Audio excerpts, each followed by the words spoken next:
Vabbè, prima però ce la spieghi. Buongiorno Geppo. Un colpo di scena clamoroso, lo diciamo anche per gli amici che è in radio. Geppo, il re delle barzellette, il principe della Grazie, Sai Ciccio, l'ultima, troppo gentile, il troppo conduttore, Sì, il sì, co-conduttore sì. con Ignazio. Allora, dei lui è mio gladiatori. cugino in realtà. Allora, Geppo e Zoe, facciamo insieme le serate. Ah, sì. Io faccio. Apro il suo Sì, spettacolo. e svuoti praticamente. poi e lo chiudi. E come lo chiudi?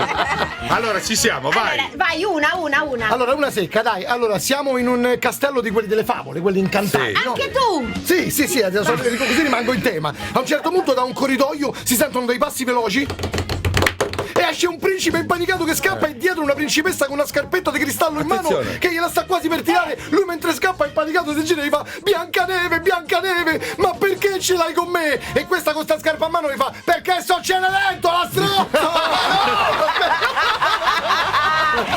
Bellissima! Ne abbiamo altre, possiamo dirle? Un'altra, vai. Ce la dici? Visita Vai, medica. Vai. C'è un tizio che si reca dalla dottoressa. Durante la visita lei lo controlla tutto bene. A un certo punto lui la guarda in viso e gli fa così: dottoressa, mi scusi, fumare mi provoca un'erezione che mi dura 24 ore. Ma che posso fare? Dottoressa ci ha pensato un attimo, fa: sta accendendo una sigaretta e ne parliamo, va. Tutti pazzi per RDS.